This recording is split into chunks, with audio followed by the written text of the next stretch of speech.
정부 출범 이후 어제 부동산 시장에 대한 21번째 부동산 대책이 나왔습니다.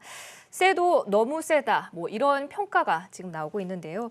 그런 만큼 부동산 시장에서 이탈된 자금이 증시로 유입이 되는 건 아닐까 하는 기대감도 일고 있는 상황입니다.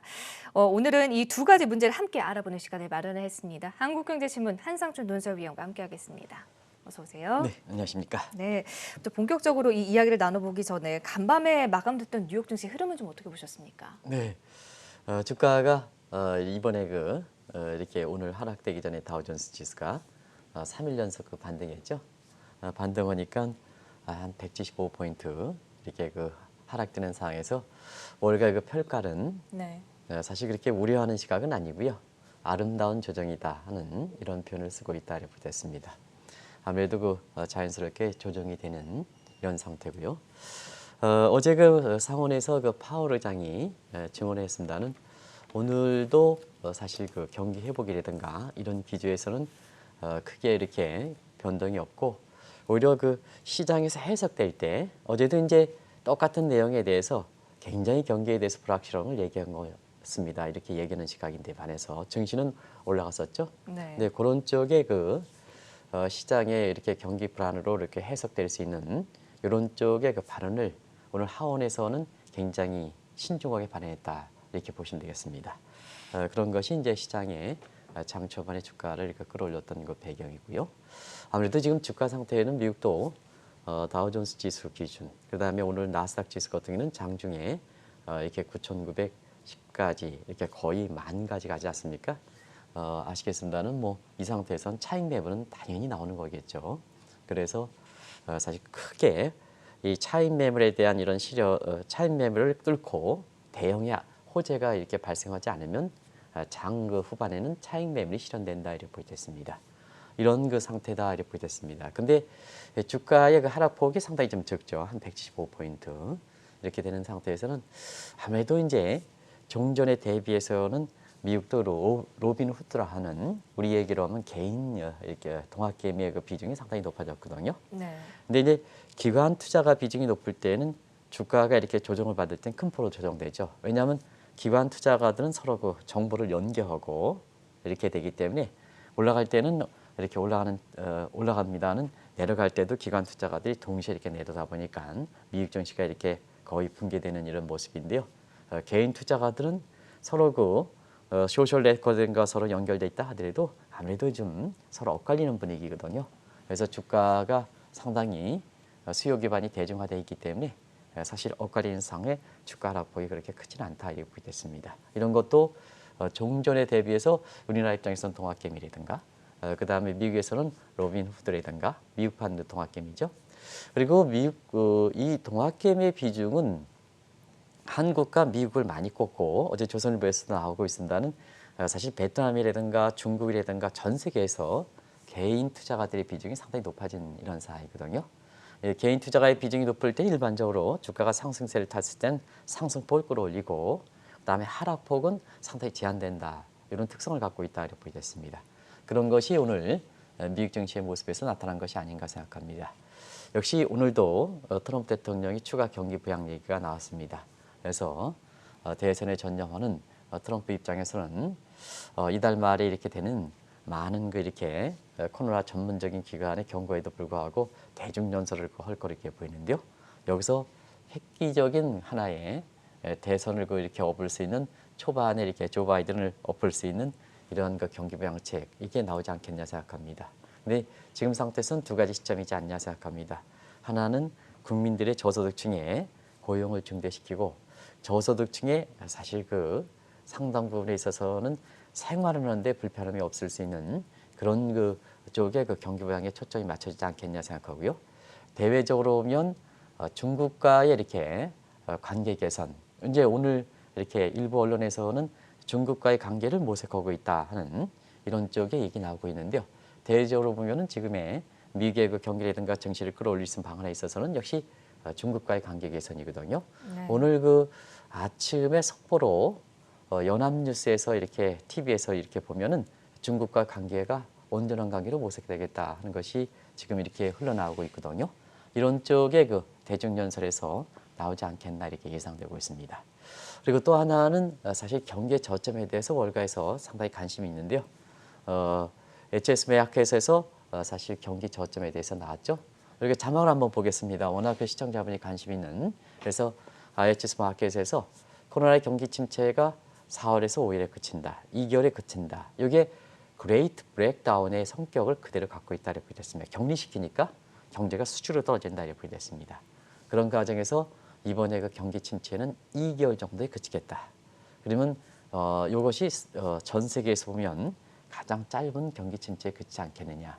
그러면 IHS 마켓은 어떤 기관일까 하는 것을 시청자분께 말씀드리겠습니다. IMF라든가 페드에 비해서는 단기적인 시장의 움직임을 중심으로 해서 이렇게 사실 그 경기를 진단하는 시각이다 이렇게 됐습니다. 그럼 예측력은 얼마큼이냐? 증시 입장에서는 예측력이 가장 높은 기관의 하나다 이렇게 됐습니다.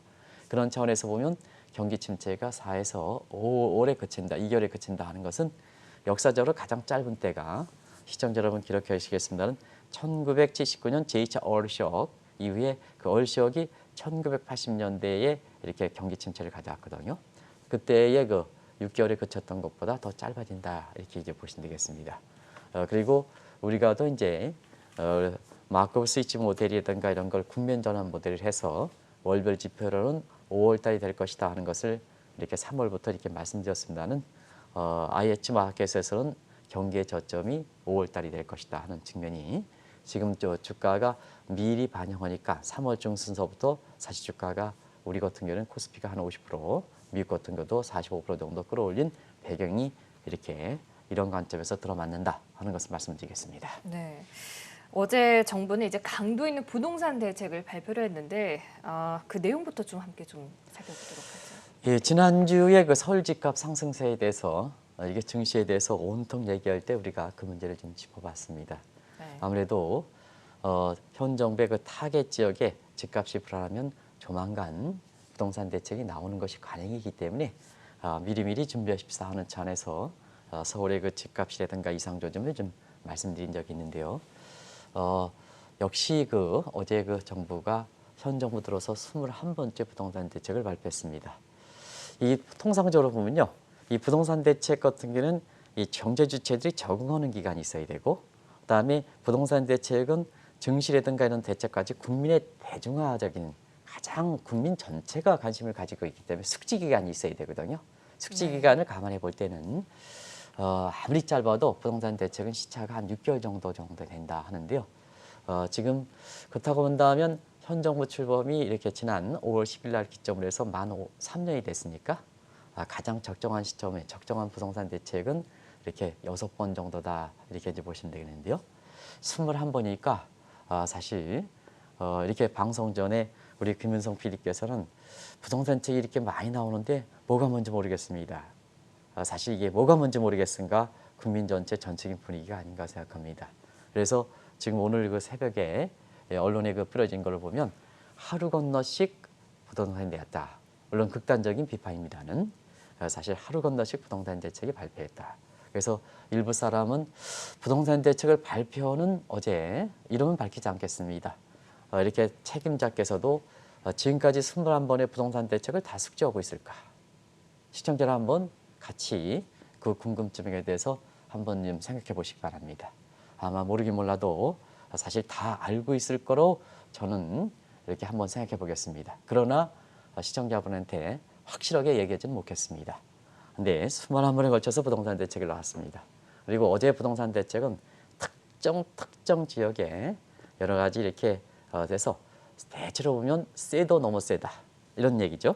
세도 그건 너무 센데요. 대체로 보면 세 가지 내용이 추가되는 것 같습니다. 다들 이제 아시죠? 그래서 근데 간단하게 좀 이렇게 좀 말씀드리면 갭 투자 원천적 복세 그리고 대출과 재건축 규제 이런 것이 중심이 되고 가장 문제가 됐던 것이 한국은 사실 그 사회주의 원칙의 국가입니다. 경제 원리는 시장 경제고 어찌거나 주택이라든가 소유권의 사유화를 이거 인정하는 제도고 이 제도입니다. 근데 여기 나왔습니다는 잠실과 청담과 삼성과 대체는 주택 거래를 신고하다 하는 이 제도가 가장 이렇게 눈길이 받았던 대목이 아닌가 생각합니다. 이것이 어떤 성향을 갖고 있을까 하는 측면에서 이러한 그 많은 대책이 포함되고 있습니다는 이런 대책으로 봐서 세도 너무 세다 이렇게 이제 보는데요. 사실 그 여러 평가가 나오고 있습니다는 증시하는 입장에서는 투자자 입장에서는 사실 부동산에 이탈된 이런 이제 자금들이 증시로 들어오지 않을까 하는 이런 쪽의 기대도 형성되고 있다고 보겠습니다. 아무래도 한국경제TV는 이렇게 증시에 초점이 된 이런 그 방송이기 때문에 아마 주식 투자자 입장에서는 이 대목이 가장 관심이 되지 않겠나 하는 생각이 들어서 오늘은 이런 문제를 중심으로 해서 말씀드린다 하는 걸 말씀드리겠습니다. 네. 서울을 비롯한 수도권 집값의 최근 움직임이 어떤지도 상당히 궁금합니다. 네, 우리가 이제 이 집값 대책이 나올 때는 충분한 정당성이 있어야 되거든요. 그래서 아주 이상 과열 조짐이 보인다든가 다른 나라들은 어떠냐 하는 것을 같이 이렇게 봐야 되거든요. 왜냐하면 한국의 부동산 규제한다면 다른 나라의 자금의 유출입 문제도 지금 부동산 시장에 많이 나타나기 때문에 또 한국도 지금 한국의 부동산은 아파트라든가 외국인도 많이 차지하는 입장이지 않습니까? 그래서 한국 사람만 대상으로 해서 한국 사람이 부동산을 다 갖고 있다 하는 상태에서 이렇게 종전과 마찬가지로 사실 부동산 대책을 내놓으면 안 된다. 자, 외국 사람 입장에서는 자국 입장에서 자국의 사유재산권을 인정하는 상태에서 한국에 들어와서 했는데요. 한국이 이렇게 21번에 걸쳐서 3년 동안 21번 걸쳐 부동산 대책을 하면 한국에 대해서 인식을 어떻게 할까? 이런 것도 같이 감안해야 되거든요. 제가 김현미 그렇게 국토부 장관한테 꼭 이런 말씀을 드리겠습니다. 한국 사람만 부동산을 갖고 있는 건 아니다. 한국이 글로벌화되어 있기 때문에 사실 그 우리나라도 굉장히 외국인들이 부동산을 갖고 있는 사람이 많다. 근데 그 사람들은 그 나라의 부동산 대책에 익숙해진 사람입니다. 근데 한국에 와서 현 정부 출범 이후에 3년에 걸쳐서 21번 부동산 대책을 발표할 때 그 사람들이 자기의 본국에 가서 어떻게 얘기할까? 왜냐하면 소유재산권 문제는 가장 입방아찌기가 좋기 때문에 그렇습니다. 이런 것도 감안해서 부동산 대책을 나올 것을 이렇게 됩니다. 그런데 사실 우리가 지난주에 이 문제에 대해서 느닷없이 말씀드렸던 것은 이상조짐이 집값의 상승 모습은 상세 고개를 들었던 건 사실이거든요. 그 내용을 지난주에 말씀드렸던 내용을 거래량이라든가 아니면 이렇게 부동산의 소유자의 이렇게 소유자의 재산 상황 가지고 한번 이번 집값에 대해서 대책과 결부시켜서 말씀드리겠습니다. 일단은 그 코로나 직후에 강남 3구가 사실 그 300건 밑으로 이렇게 위축됐다. 그리고 집값도 안정됐죠. 근데 이 대목에 있어서는 대부분 다 지난해 그 12월 16일에 대책이 발표했을 땐 효과다 이렇게 얘기했습니다. 이 효과다. 네. 이 효과라고 이제 정부가 공치했던 상황이거든요. 근데 사실은 11일 대책의 효과냐 하는 측면에서 보면 이 측면에서 코로나 대책에 의해서 코로나 직후에 증시가 올랐으니까 증시로 시중 부동산이 몰아가는 상태에서 부동산 시장에 자금이 안 들어갔던 것이 집값을 이렇게 일시적으로나마 안정세를 보였던 하락세를 보였던 요인이거든요. 근데 하락세를 보였을 때는 전부 뭐냐 11.6 대책의 효과다 이렇게 얘기하다가 자 5월 들어서 이 부동산 시장에 거품 얘기가 되면서 거품이 이렇게 주춤하다 보니까 자 지금 보면 돈이 갈 곳이 어디 있습니까? 대부분 증시 아니면 주택시장이 가는 거 아니겠습니까? 주택시장이 커 보이죠? 왜냐하면 부동산이 주식이 많이 올랐으니까. 그래서 이 부동산에 이렇게 그리고 돈을 움직이는 사람들은 지금 코로나 사태에선 중하위 계층들은 굉장히 경기가 어려우니까 소상공인이라든가 소득 기반으로 중하위 계층이니까 그래서 고액 자산가들이 결국은 이렇게 돈이 움직일 수 있는 여건이 있는 거죠. 이런 과정에서 지난달 이후서부터 거래 규모가 좀 늘어나고 그다음에 서울 전체적으로 보면 집값이 올라가는 모습이 보였다고 됐습니다. 근데 한 가지 말씀드리면 서울의 아파트의 전체적인 물량이 얼마겠습니까? 근데 사실 그 지난달에 거래 규모가 한 500건 이상 증가했다. 이게 투기적 요인일까? 실수적인 측면에서는 저 500건보다 훨씬 많을 거로 생각하는데요. 요 해석이 필요하다는 얘기입니다. 그럼 다음에 한번 보겠습니다. 그래서 이 문제가 이제 고가 아파트를 보겠습니다. 고가 아파트 이렇게 거래량이 늘고 있는데요.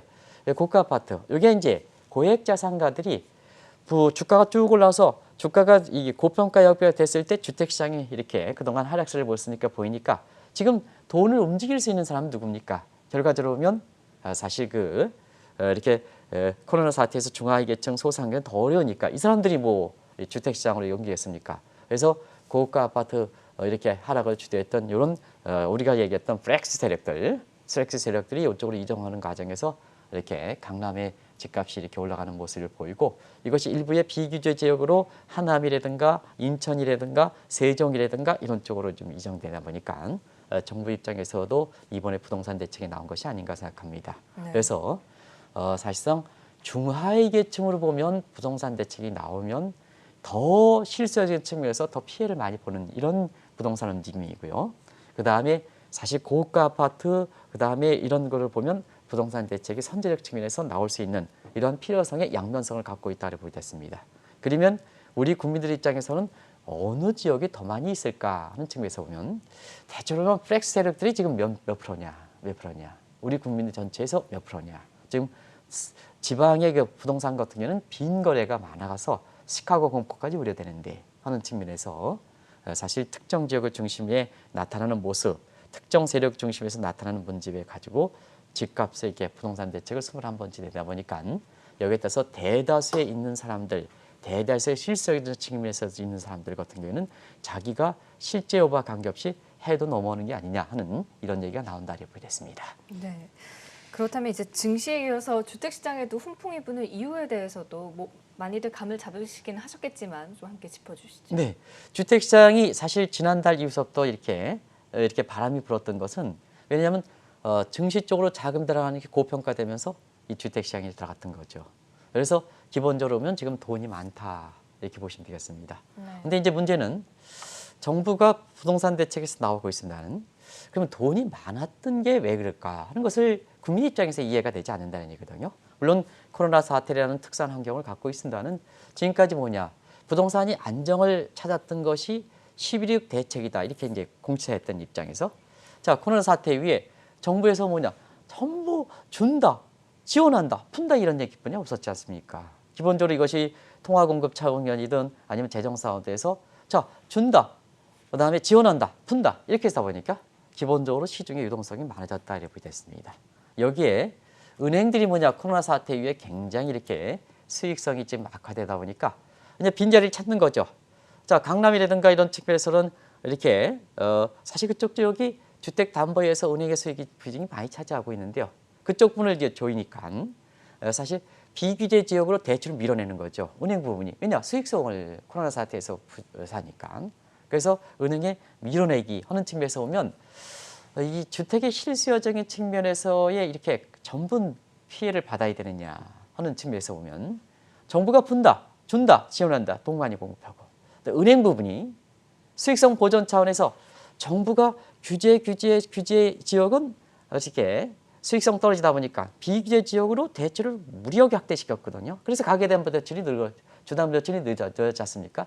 이런 측면인데 이게 이번에 대책에서 보면 부동산의 실수요적인 측면도 같이 영향을 받는 이런 쪽으로 이렇게 책임을 받아야 된다는 측면에서는 국민 입장에서는 억울하다 하는 측면이 많이 나오는 거거든요. 그런 측면이 아마 사실상 주택시장이 지난달 이에 주식의 고평가와 함께 자금이 들어갔던 배경이다 이렇게 보겠습니다. 그런 것이 이제 한번 보면 자 지금 누누이 말씀드리는 지금 뭐 돈이 많이 풀린 상태에서 어디로 가겠습니까? 어디로 가겠습니까? 은행들 예금 안 들어가죠. 뭐 얘는 은행들 뭐냐? 은행들 지금 물가를 생각하면 실질 금리가 제로 아니면 마이너스 아니겠습니까? 당연히 은행 부분은 안 들어가고 그다음에 사원용 건물 같은 경우는 안 들어가고 그럼 들어갈 게 딱 두 가지가 있지 않습니까? 주식이 있고 주택시장. 근데 주택시장의 접근도라든가 이렇게 거래 금액이라든가 이런 걸 볼 때는 아무래도 선제적 반응하는 것이 주식이거든요. 그래서 지난 3월 중순에 코스피 지수가 1453에서 지금 2000선이 넘으니까 고평가 얘기니까 상대적으로 안 올라갔던 3, 4에 떨어졌던 주택시장이 보이게 되는 거죠. 그래서 주택시장이 이렇게 올라간다고 보겠습니다. 그래서 은행 부분의 그 저축성 예금을 보면 지난달에 4월 달에 550일째에서 5월 달에는 544조로 사실 7조 원 정도 떨어지는 은행 저축성 예금입니다. 저축성 예금. 이런 모습이 사실 이 자금이 주식 쪽에 갔고 그다음에 주택시장 들어가는 과정에서 이번 대책에 부동산 대책이 나왔다고 보겠습니다. 아무래도 앞서 말씀드린 같이 이런 데에서는 저축성 예금을 할 수 있는 사람이 누굴까 하는 측면에서는 역시 고액자산가 플렉스 세력이지 않느냐. 그래서 자금의 특정 세력 그 사람들 중심에서 이렇게 나타나는 모습에 대해서 국민들 전체에 대해서 부동산 대책을 한다면 한 번 정도는 부동산 대책에 대해서 자꾸 그 대책을 발표하는 것보다는 질적인 측면에서 규제가 좀 필요한 게 아닌가 하는 이런 측면에 나중에 부동산 대책에 대해서 어떤 쪽으로 갈 것이냐 하는 것을 말씀드리도록 하겠습니다. 네. 현 정부 출범 이후 부동산 대책이 지금 나온 게 21번째입니다. 이에 대해서 어떻게 보십니까? 네, 21번째 일단 기본적으로 많다. 정부의 정책이 너무 남발하면 국민들이 믿지 않는 겁니다. 항상 정책이라는 것은 정부 단계에서 시그널 주면 국민들이 레스폰스 해야 효과가 나오는 겁니다. 그러다 본다면 일상생활에서도 어떤 특정한 사람이 말을 많이 하게 되면 그 사람에 대해서 신뢰가 떨어지는 겁니다. 항상 그렇습니다. 이게 똑같은 각도다 이렇게 됐습니다. 아무래도 그런 과정에서 기본적으로 정부의 부동산 대책에서 그 선의의 뜻으로 중하계층의 주택시장 안정 기여고 생활의 안정을 기여하겠다는 선의의 뜻이다 하더라도 너무 많이 나온다. 많이 나온다. 그래서 정책 해소가 정책이 사실 이렇게 해석하는 데는 의견이 분분할 수밖에 없다 이렇게 됐습니다. 또 한 가지는 주택은 장기 이렇게 모든 재테크 시장에서 투기적 요인이 있긴 하지만 그래도 모든 재테크 시장에서 보유 기간이 가장 장기입니다. 장기의 보유 기간을 갖고 있는 것은 사실 주식의 대책과는 다릅니다. 이게 짧은 기간에선 수요 억제책이 효과적입니다. 근데 장기 보유한다는 것은 그만큼 필요성이 많다는 얘기거든요. 그건 공급 대책을 해야 된다. 근데 지금 21번째 나온 대책을 이렇게 보면 전부 수요 억제책이다. 대출 규제, 대투자 규제, 그다음에 특정적인 거래 제한 모두가 뭐냐?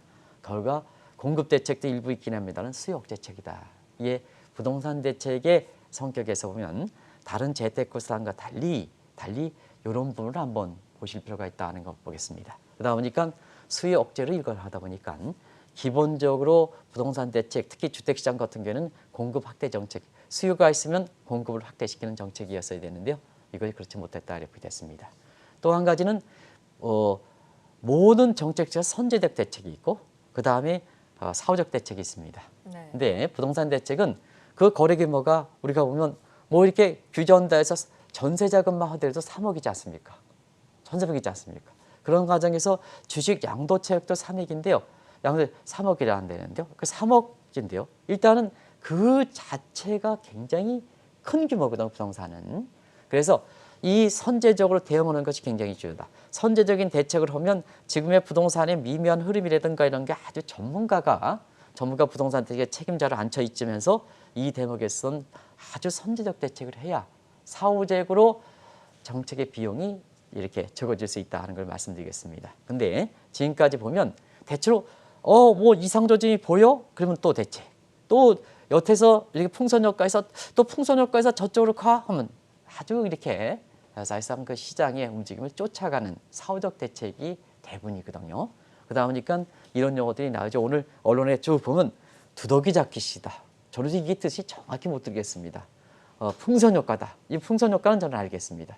이 두더지 잡기도 저도 이제 농사를 졌기 때문에 두더기 이렇게 해서 장마철이 될 때는 이게 토지가 좀 연해지기 때문에 이 두더지가 이렇게 왔다 갔다 울퉁불퉁하는 모습을 아마 이렇게 그 시골에 사신 분은 잘 아실 겁니다. 굉장히 아주 허풍선해서 축축 눌러지게 되거든요. 그런 측면에 다양한 비판이 나오고 있는 것이 아닌가 생각하는데요. 앞서 말씀드린 같이 사회주의에서 원칙 이렇게 볼 땐 대체로 보면 부동산 대책은 항상 공급이든 수요 억제든 상당히 문제가 있는 건 사실입니다. 또 정책 추진 입장에서도 이렇게 추진하기가 쉽지 않은 문제가 있는 겁니다. 왜냐하면 국민의 우리나라 5천만 이상의 다 부동산에 대해서 취미라든가 이렇게 각자 치성이 다 다르기 때문에 그렇습니다. 그래서 정책당도 충분히 이렇게 다양한 구조가 이렇게 취미가 있을 때는 사실 정부도 이렇게 대책을 추진하는 데서는 어려움은 호소합니다. 또 인정합니다. 그러다 보니까 우리가 보면 이렇게 어느 특정 사안보다도 이렇게 경제 주체들이 이해관계가 많을 때는 우리가 보면 경제학에서 가장 기본이 우리가 인식 문제, 에코노미먼트가 되거든요. 요 요인이 수요 측일까 공급 측일까. 그래야지 수요와 공급이 되면 가격이 형성되는 겁니다. 그래서 경제학의 첫 출발은 이런 변수가 대부분 다 수요 측 요인도 있고 공급 측 요인이 함께 있었거든요. 근데 이게 수요 측 요인이 많을까? 서프라이 사이드의 공급 곡선. 그 다음에 수요 측 요인이 많을까 하면 디맨드 사이드를 이렇게 분류하는 거거든요. 그래서 그런 측면에서 보면 사실 그 수요와 공급인이 동시에 안고 있는 부동산 대책 같은 경우는 시장에 맡기는 게 가장 효과적이다 이렇게 보고 있습니다. 그리고 사실 앞서 말씀같이 장기적인 이렇게 그 재테크 산별로 가장 장기 보유의 성격을 갖고 있는 것은 공급 정책이 가장 중요하다 이렇게 보고 있습니다. 네. 그런 과정에서 우리가 늘수히 말씀드렸다시피 공급 대책도 수요 대체식으로 예를 들어서 지금 강남 지역에 수요가 많은데 이거를 경기도 화성이라든가 아니면 원흥지구 개발해서 대체식으로 수도권을 통합을 해서 강남의 수요가 많고 모든 것이 증강현실에서 모든 것이 보이는 상태에서 자 거기가 많은데 원흥이라든가 아니면 화성에서 대체식으로 잡겠다. 그러면 대체 수요가 되느냐? 안 되죠. 왜냐하면 자 돈 있는 사람들이 지금 강남만 관심이 갖고 있는데 그러다 보니까 오히려 거꾸로 원흥과 화성 지역에 있는 사람은 토지보상금이 나와가지고 오히려 강남 지역으로 몰아가는 사람도 있다 이렇게 보게 됐습니다. 그래서 항상 공급은 최근에 많이 세계적으로 이렇게 나오는 수요 타겟식 공급 정책. 다시 말하면 강남 지역에 수요가 많으면 강남 지역의 공급을 수요 규제보다는 공급 확대시켜야 된다. 어렵더라도 그쪽으로 돼야 된다. 이렇게 보시면 되겠습니다. 이게 전 세계적으로 이렇게 나오는 부동산에 문제가 있는 대책이다. 전 세계적으로 보면 부동산 대책이 그렇게 많지 않습니다. 나중에 말씀드리겠습니다. 다른 국가만 얘기할 때. 근데 부동산과 관련된 대책이 나올 때는 사실 수요 타겟식 공급 정책이다. 수요 대체식이고 강남에 수요가 있으면 화성과 그다음에 원흥에서 대체적으로 거기를 공급을 확대시키면 강남의 수요가 증대되는 부분을 그쪽으로 이전시켜 안 된다는 얘기입니다. 안 된다. 그게 반복되는 상태에서 21번에 걸쳐서 이렇게 나오는 거 아니겠습니까? 그리고 항상 지금 자금이 철철 넘치지 않습니까? 부동산에 들어가는 정책의 자금들은 자 우리가 코로나 사태 주가가 올라가니까 강남 지역 집값이 안정됐죠. 그리고 증시에서 보면 고평가 문제가 되다 보니까 지난달 중순에 자금들은 유입가가 절다 보니까 사실 주택시장이 벌써 주택시장이 이상 조짐이 보이는 거죠. 그래서 항상 부동산의 수요 교체책 하더라도 자금이 나갈 통로가 마련된다. 홍남기 부총리도 그렇게 이번 주에 그런 거를 그렇게 말씀하신 것들을 알고 있는데요. 아니 부동산에 들어가는 자금이 기본적으로 많은데 이걸 유입되는 통로가 어제 정책에서 나왔으니까. 자, 부동산의 집값을 하면 자금이 나와야 되지 않습니까? 근데 나온 어느 쪽으로 나갈 것이냐? 시청자 여러분 어저께 나갈 것이냐? 그런 대책 나왔습니까? 통로가 없다는 거예요. 통로가.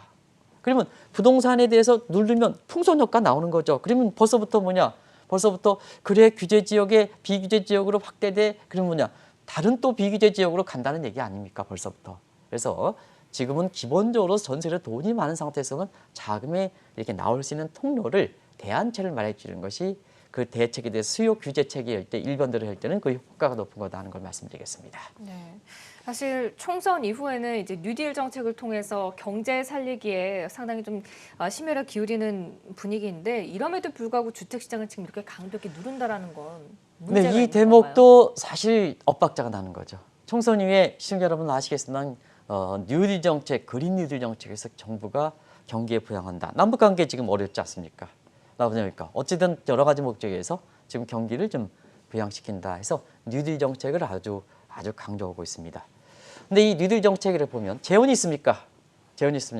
지금 상태에선 뉴딜 정책의 경제적 효과에 대해서는 정부가 의욕적으로 하지만 재원이 있느냐? 지금 재원이 많은 상태에서 증세한다. 증세에서 국민 저항감이 많죠. 국민 저항감은 정책의 시그널 줄 때 국민 저항이 많으면 국민이 정책에 대한 신뢰가 떨어지기 때문에 반응하지 않는다는 얘기죠. 두 번째는 적자국채 발행한다. 그러면 적자국채를 발행하면 적자국채를 소화하면 공공사이드의 재원은 증대시킬 겁니다. 공공지출은 증대시킬 수가 있습니다. 그런데 사실 적자국채를 이렇게 발행하는 과정에서 소화하는 과정에서 채권 시장의 공급 물량이 많이 증가하니까 채권 가격이 떨어지죠. 그다음에 금리 올라가죠. 금리 올라가니까 수요고 공급이 줄어든다는 얘기입니다. 총수요가 줄어든다. 그래서 크라우딩 아트 공급 부분에 지출 증대시키려도 이 민간 수요는 떨어지게 되죠. 그러면 그 합쳐서 공공수요 증대, 공공지출 증대, 민간 수요 떨어져 어리에이트 총합하면 이게 늘어나지 않는 이 크라우딩 아트 이펙트거든요. 그런 상태에서 보면 사실상 지금은 증세에 따라서 그 다음에 적자국채 앞에서 재원을 마련한다 하는 입장에서 보면 사실 정부가 주력하고 있는 뉴딜 정책의 경기 부양 효과가 상당히 제한될 것이다 이렇게 말씀드리고요. 또 한 가지는 지금 상태에서 보면 과거와는 좀 다릅니다. 우리가 케인즈 경제학이 이렇게 나와서 승수효과다 해서 시청자 여러분 이게 1930년대 케인즈 이론이 나왔고 여기에 뭐냐 투자 승수효과, 정부 지출 승수효과, 가버먼트 엑스펜디처 진출효과 이런 게 나왔던 겁니다.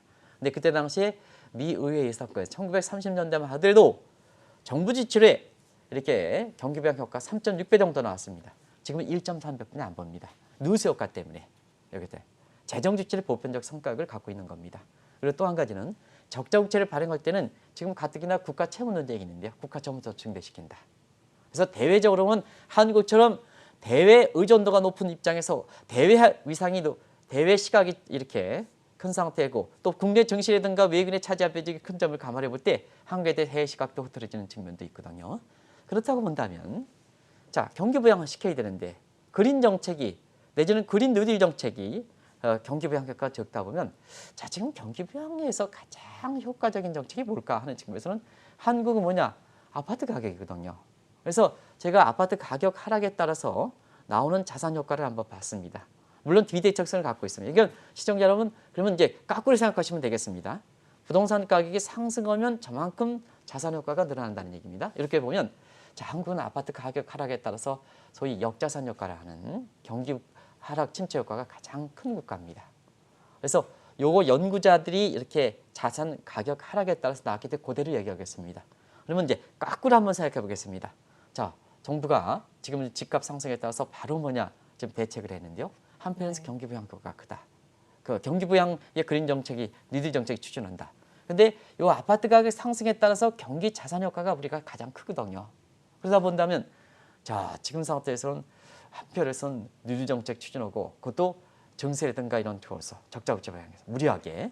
근데 시장에 이렇게 막혀놓았을 때는 자산 효과가 이렇게 큰 상태에서 경기 부양 효과가 큰데 이게 뭐냐 어떻게 되는 거냐 하는 측면에서 국민이 정책의 엇박자인 측면에서 이 경제 부채 자원의 한쪽은 뉴딜 정책 주고 다른 측에서 이렇게 해서 부채 수장들이 뭐냐 부장수들이 이렇게 부동산 대책을 억제한다 이렇게 나서 제각각 이렇게 언론에서 이렇게 나오면 국민들은 어떻게 받아들이냐 하는 측면이 사실은 뭐냐 부처 간에 제대로 이렇게 경기 부양과 관련해서 통합한 일관된 계획을 갖고 있느냐 사전에 조율은 됐느냐 하는 이 측면에서 우리가 그렇지 않습니까? 정부가 뉴딜 정책을 얼마나 강조했습니까?